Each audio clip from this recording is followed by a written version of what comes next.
muito difícil também. Eu não ia e falava, agora você só entra na igreja, não sei o que aí tá. Para evitar briga, eu parei de ir. E vinha na missa aqui faz muitos anos, mas não conhecia certas coisas. Aí um dia me chamaram para participar de um retiro lá no Padre Pio. E eu fui naquele retiro, assim, disposta a me entregar. Tudo que eu vivi naquele retiro, eu falei, foi o dia mais feliz da minha vida e o dia mais triste, porque eu não entendia. Que eu comecei a rezar, eu não sabia muito de adorar o Santíssimo, eu não sabia de Espírito Santo, porque eu achava assim, que a gente falava com Deus. Eu falava, mas quem sou eu para Deus vir falar comigo?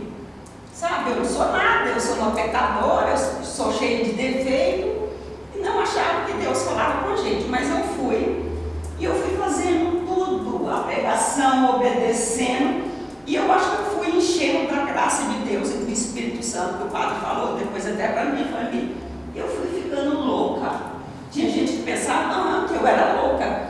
E eu olhava e falava assim, por que ninguém está sentindo o que eu estou sentindo? Será que eu estou tem tanto pecado que ninguém tem assim? E me sentia envergonhada. Começando eu rezava. E depois eu percebi, eu participei do encheios, que quando eu rezo muito, cheio do Espírito Santo, minha mão bate muito. Mas até eu ver isso aí, eu demorei. Aí eu fiquei naquele retiro e o padre chamou até minha cunhada e falou, olha, ela tá, mas não se preocupe, porque é só, ela está transbordando e eu não estava preparada para sentir o que está sentindo ali. Mas lá, Deus me falou muito. Falou da minha mãe, que a gente adorava, meu pai, e o diácono uma vez me levou lá no Santíssimo e falou, por que você está falando? Eu falei, não, porque meu pai não é santo. Quem é santo é minha mãe. Minha Nossa Senhora falou, quem é santo é minha mãe. Porque minha mãe teve um monte de filhos e depois eu falei, é verdade, quem é santo? Minha mãe, porque minha mãe teve filho, ficou cuidando da casa, fez o propósito dela com Deus. E meu pai muitas vezes ia pescar e ela só viveu para a família, né? Então, a partir daquele dia que eu vivi lá dentro, eu fui levar para tomar um Rivotril lá no perto tem uma vilazinha, e eu estava muito assim agitada, eu ficava e depois voltava a rezar, eu não dormi. E daí, tipo assim, Deus foi me curando, foi ter um momento que eu senti eu entrando dentro da barriga da minha mãe, nascendo, e tudo aquilo foi, assim, começando, foi muito feliz depois, mas na hora foi muito sofrimento para mim.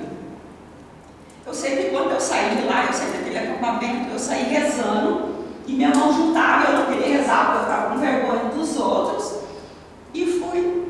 Tá, no outro dia o padre chamou eu e conversou, falou, olha, aconteceu isso com você. Você não tinha nada demais, você foi, obedeceu e começou a fazer o retiro e Deus foi te curando, você estava cheio do Espírito Santo e você não sabia lidar com aquilo. E realmente, assim, depois daquele dia, eu queria viver tudo aquilo de novo, mas nunca mais eu vi. Porque até ver Nossa Senhora, uma luz assim, eu vi. E depois no outro acampamento que teve, eu fui trabalhar para me ver. Sabe? Eu falei assim, eu quero trabalhar para me ver como que foi os momentos, o que eu estava sentindo realmente. E eu senti assim que só foi assim, cura, libertação. E a partir daquele dia, eu saí de lá, eu vim para casa outra mulher. Eu tive outras atitudes, tudo. Mas com o tempo eu queria que todo mundo isso. Eu falava para a esposa, não, você tem que ir, porque não sei o quê. Depois um dia Deus foi falando comigo, aí eu comecei a saber. Eu falava, não, se Deus fala comigo, eu vim aqui. Muitas vezes que Deus depois, tipo assim, caiu a minha casa e construiu tudo de novo, e está construindo todo dia. Me fez de novo para muitas coisas, para ser uma dona de casa, que eu vivi muito tempo bem, tinha empregada, não sabia cozinhar, não sabia fazer as coisas. E Deus foi tirando, sabe? precisava, mas tudo ele não deixou faltar, o essencial. Quando eu mudei para a casa do meu sogro, que eu tenho uma sogra acamada, e quando ela não tinha filha, e ela pedia muito para mim, ela falou assim, olha, se eu ficar doente um dia, você não me deixa ir para algum lugar, não, você cuida de mim. Eu falei, não, eu vou cuidar. Porque apesar de ela não ser uma mulher que ela ia na igreja, ela era uma mulher muito boa, era como se fosse uma mãe para mim. Não entendo, ela está numa cama até hoje, ela come por sonda, tudo. E a gente teve uma farmácia muitos anos aqui na cidade. Quando entrou as redes, esse negócio a gente não soube lidar e fechou. Aí eu falei, o meu marido sobrou dinheiro, a gente comprou umas coisas, aí eu falei, olha, não vamos comprar casa agora, não, sua mãe está precisando de mim. Ela, eu vou morar na casa do teu pai, porque lá a casa é grande, tudo, e ela não tem filho, eu prometi para ela. Ele falou, mas e as nossas coisas? Porque a gente é uma casa montada, porque as nossas coisas a gente junta, põe alguma coisa e vai. E fui. Mas quando eu fui para lá, eu não sabia cozinhar. E eu pedi para Nossa Senhora, eu falei, Nossa Senhora, meu sogro está comendo, tem 2 anos de marmita, eu não sei cozinhar. A senhora foi mãe, a senhora vai me ensinar a cozinhar. E todo dia, na hora que eu ia fazer a comida, eu começava a rezar, colocava uma música, começava um louvor. E Nossa Senhora me ensinou a cozinhar. Tanto é que eu levo, às vezes, que eu trabalho, entre 6h30 e sai 2h30 do trabalho, né? Então a gente come lá, né? Tem meia hora de distância, vai lá e come. Eu levo a minha marmita. Às vezes eu pego um arrozinho, um feijão, as meninas falam, nossa, a comida chegando lá embaixo. O que você trouxe? Não, nada, gente. Eu trouxe uma coisa, feijão, uma carne, só isso. E não era só ali. Lá onde eu estava também. Aí às vezes eu falo, sabe quem me ensinou a cozinhar? Nossa Senhora. E realmente, tem o YouTube que você olha e faz, mas eu pedi muito para ela.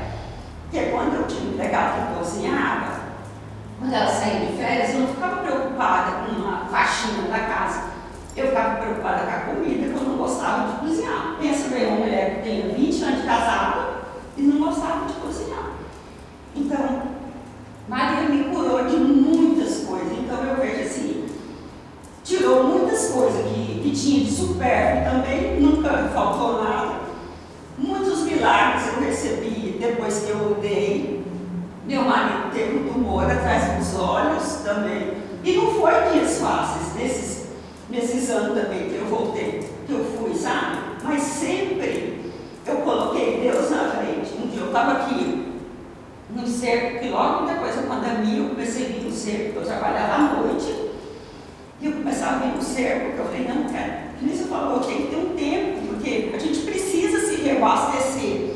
Porque isso aí só na missa não falta aquelas orações, aquelas coisas. Eu comecei a vir no cerco.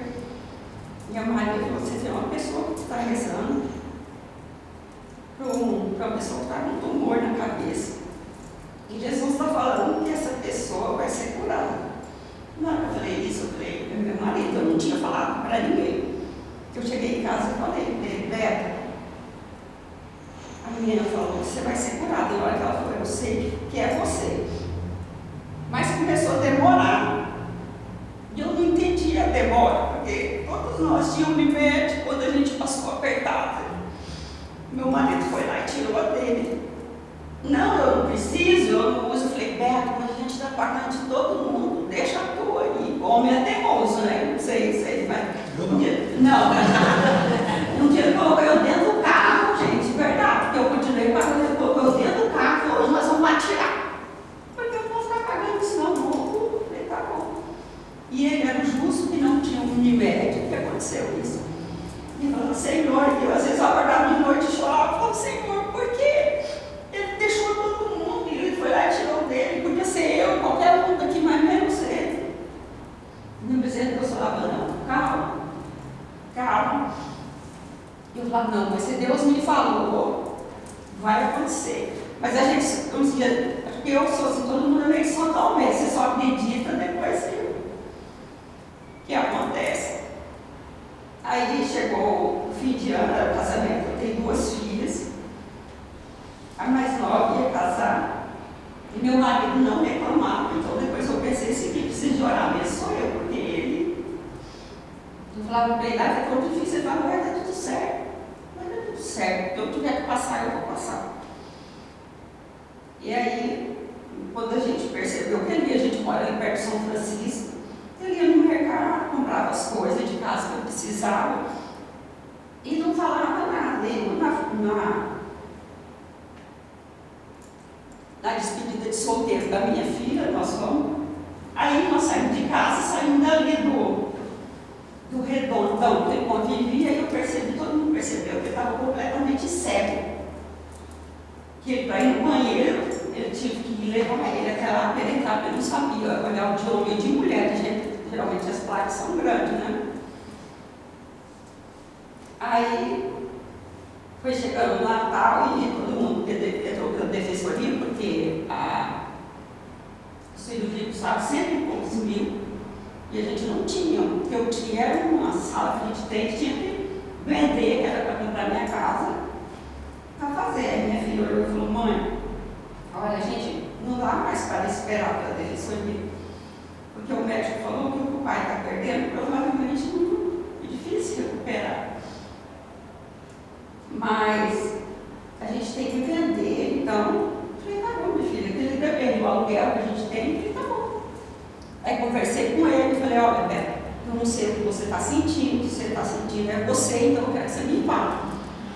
Eu dependo de você para me vender. Nossa, pode vender? Ele falou, não pode. Realmente, um dia para cá, eu começou a piorar, eu não estou enxergando mais quase nada.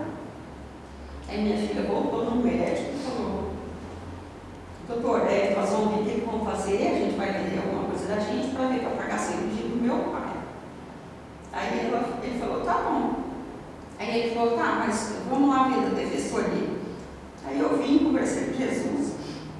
Aí eu falei para minha filha, Patrícia, parece que Deus falou para mim que não precisa, que não vai precisar vender a nossa sala. Ela olhou para mim assim e falou, tá bom, mãe, mas falta 15 dias para fechar a defensoria. E como que não vai, né, vender? Falta 15 dias para fechar a defensoria. E depois que fechar, eles vão voltar só o ano que vem. Daí eu falei, tá bom, minha filha, mas eu só estou falando que Deus falou para mim. Ela falou, tá bom, mas eu posso correr atrás para vender? Eu falei, sim, pode correr. Aí ela foi lá na defensoria de novo, voltou. Aí isso foi uma semana assim, bem difícil, ela foi de novo. Aí a mulher falou assim para ela, você pode esperar um pouquinho? Ela falou, posso. Aí ela falou assim, parece que a juíza mexeu nisso aqui hoje. Aí ela foi lá, o médico deu outro laudo para ela, que estava piorando. Aí era dia de Santa Luzia. Dia de Santa Luzia, gente. Todo mundo no dia começou a olhar para mim e falou, olha, reza hoje é dia de Santa Luzia, pede para Santa Luzia, que é com os olhos. Falei, tá bom, eu já rezei, já pedi. Aí, no outro dia que eu me desabei, eu estava na farmácia, que eu ia trabalhar todo dia, que precisava. Todo dia rezava o terço na hora do meu intervalo. Aí, minha filha ligou para mim e falou, mãe, era de Santa Luzia à noite, no dia 14 de dezembro. Falou, mãe, amanhã cedo o pai tem que estar no hospital, porque a mulher falou que hoje a juíza mexeu nesse caso. E já deu certo, o pai vai sair, vai estar amanhã no hospital. Eu falei, como assim? Ela falou, mãe, já deu tudo certo. A mulher falou, mãe, sabe onde Deus escolheu para ele operar? O Instituto do Coração, o melhor lugar. O doutor Adolfo fez a cirurgia. Aí no outro dia cedo ele estava lá. Na hora que eu fui levar meu marido, eu falei, Senhor, eu não sei qual é o teu propósito, mas seja feita a tua vontade, a minha, que meu marido sai daqui melhor do que ele entrou.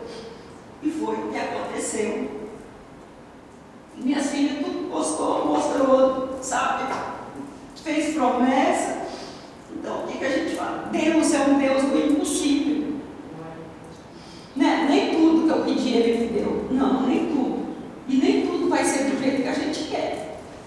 Porque ainda está lá em casa, minha sogra está numa cama, meu sogro essa semana fez, colocou um monte de tempo no coração, aí hoje, semana que vem a gente vai fazer outro tempo no coração.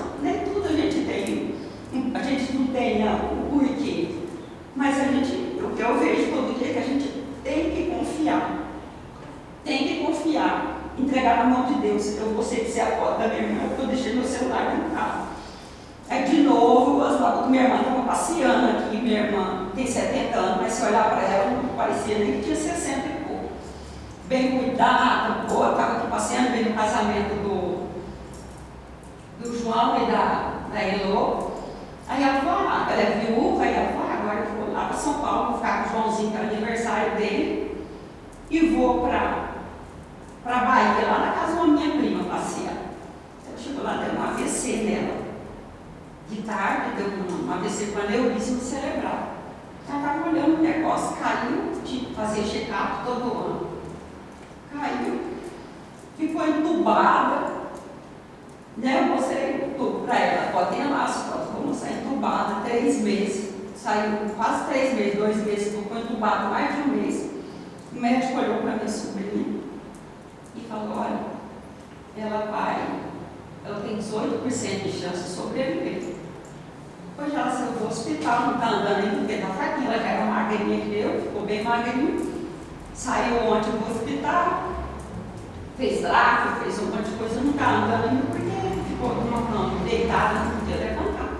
Mas está falando, está bem. Eu até tirei a foto, esqueci, está lá no carro, para quem quiser ver, eu usei para o lixo, você viu também. Então, os mistérios de Deus, a gente não tem, a gente tem que rezar,